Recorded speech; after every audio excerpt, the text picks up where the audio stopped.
Welcome, my dear student of class 8th. Now we are just going in chapter number 3. Its name is Writer's Table. Writer's Table. This chapter is basically based on a stupid boy that do a lot of stupidity in their class, but at last he become a great writer. So ये schooling से related एक chapter है। एक बच्चा है जो school जाना नहीं चाहता, लेकिन स्कूल की चीज़ें उसको पसंद है, पढ़ना लिखना पसंद है। Like right and read the book. Unfortunately he is not so intelligent in mathematics, but he was very intellectual in reading and writing the words. It's mean he was expert in language. तो one day he became a writer. तो इसी की ये कहानी है, इसको हम लोग आज शुरू करेंगे। I was going to school for the first time. मैं पहली बार स्कूल जा रहा था। I wanted to read and write, but I did not want to go to school. Students, देखें, सभी बच्चों के अंदर ऐसा होता है कि वो पढ़ लिख के तो कुछ बनना चाहते हैं, लेकिन वो कहते हैं कि हमें स्कूल नहीं जाना है। स्कूल एक ऐसी बला है जिससे वो बहुत डरते रहते हैं। और देखिए, गॉड ने आपकी बात सुन ली और कोरोना जैसी महामारी दे दी। अब आपको इंटरनेट के थ्रू पढ़ना पड़ रहा है, स्कूल जाने से मुक्ति मिल गई है। फिर भी आप बोर हो रहे होंगे, ये बात श्योर है, क्योंकि स्कूल एक ऐसी जगह है जो केवल एक फ्राइटनिंग प्लेस नहीं है, बल्कि एक एंजॉयबल प्लेस भी है। I wanted to read and write, but I did not want to go to school. School नहीं जाना चाहता, बाकी मैं पढ़ना और लिखना दोनों चाह रहा था। Someone had told me tale of what went on at school. Someone मतलब कुछ लोगों ने, यानी कुछ बच्चों ने, हैड टोल्ड मी मुझे बताया। क्या? टेल्स का मतलब होता है कहानियां, stories. Stories of what went on at school, की स्कूल में क्या होता है। वेंट ऑन का मतलब क्या होता है? हैपन। ये ध्यान रखना है, क्या घटता है, क्या हो रहा है स्कूल में। वेंट ऑन का मतलब ये एक फ्रेजल वर्ड है। दे मस्ट हैव फ्रेटेंड मी, उन्होंने मुझे निश्चित रूप से दे मस्ट हैव फ्रेटेंड मी, निश्चित रूप से उन्होंने क्या किया। दे मस्ट हैव फ्रेटेंड, फ्रेटेंड का मतलब डराना, डरना, फियर। तो दे तो उन लोगों के संदर्भ में है, दूसरे के शब्द जो हैं दे, तो उसके लिए ये फ्रेटेंड मतलब डराना, लोगों ने डराया। At the end of the lane was the school yard. अब ये लोकेशन है, स्कूल की लोकेशन है। With a school house in middle, in the middle. School का एक घर है, स्कूल हाउस मतलब school building. At the end of the lane, यानी जो लेन होता है, लेन जैसे किनारा, जैसे घर का लेन है, सड़क का लेन है, वॉज द स्कूल यार्ड। तो एंड ऑफ द लेन पर क्या था? स्कूल यार्ड था, यानी स्कूल का जो आंगन, खुला स्पेस होता है, उस जिसमें अब बच्चे खेलते हैं, वो स्कूल यार्ड हुआ। विथ और उसमें क्या है? With a school house in the middle, और बीच में स्कूल हाउस है यानी कमरा। The school house was white in the red brick chimney, वो वाइट कलर का था और रेड ब्रिक यानी लाल कलर की जो ईंटें लगी हुई थी उनसे बना हुआ था।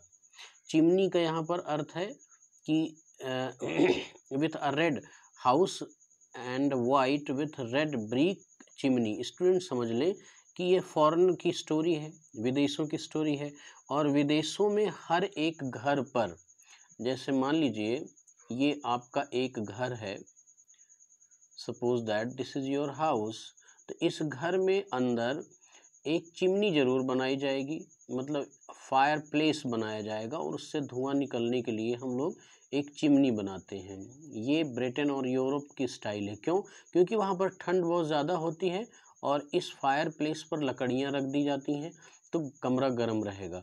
तो लेकिन कमरा गर्म रहेगा, धुआं भी उठेगा, तो धुआं के लिए क्या करेंगे? पास आउट करने के लिए, फॉग पास आउटिंग के लिए हम लोग चिमनी का निर्माण करेंगे।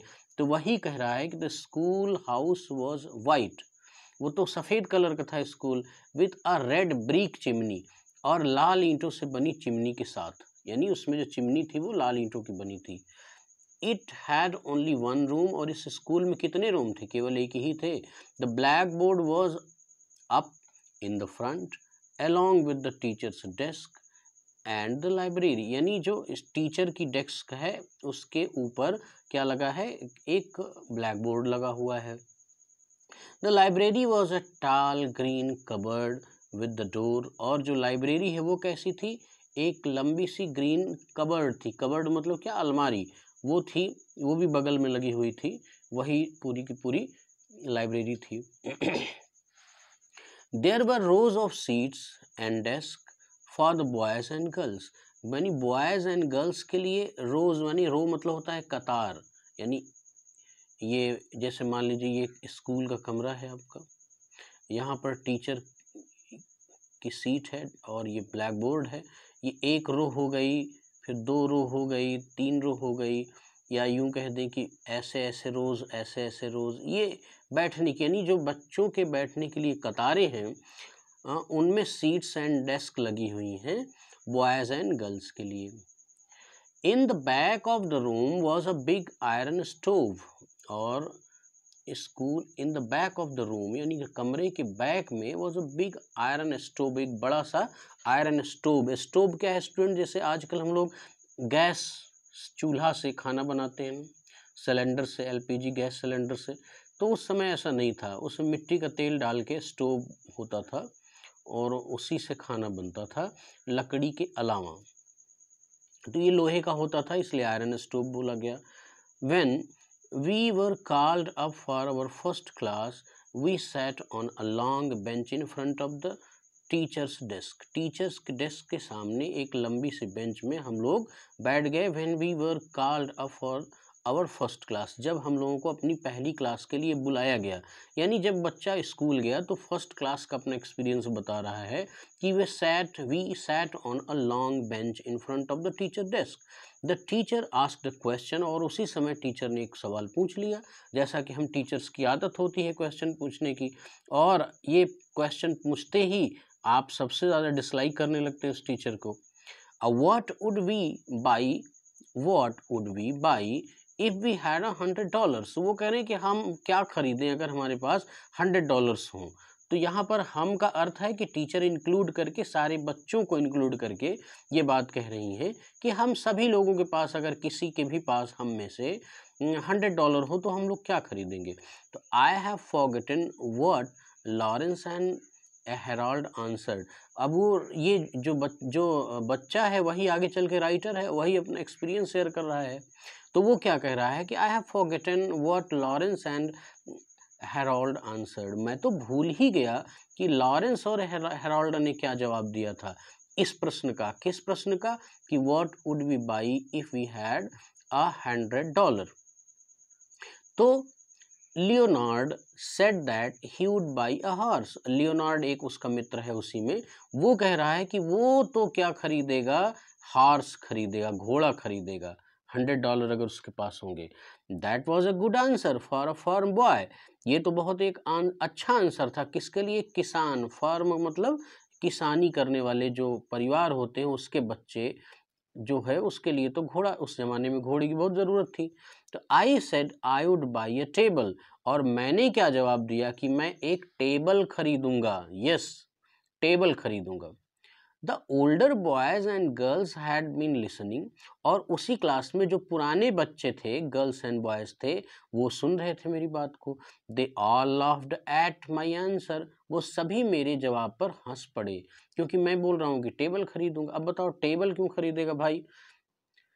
The teacher said why would you by a table, teacher ने कहा कि तुम टेबल क्यों खरीदोगे। आई सेड डिडेंट नो, अब उसने कहा कि ये राइटर है, जो ये बच्चा है, वो अपना जवाब क्या दे रहा है, क्या डिडेंट नो, मुझे नहीं मालूम मैं क्यों खरीदूंगा, बस उसके मन में था बोल दिया।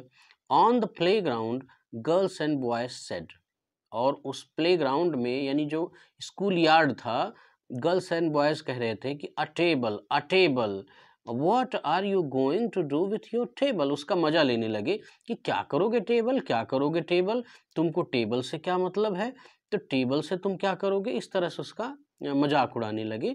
तो इस तरह से स्टूडेंट आज की क्लास को यहीं पर समाप्त करूंगा, और अगली क्लास में हम लोग इसके आगे पढ़ेंगे। Thank you very much.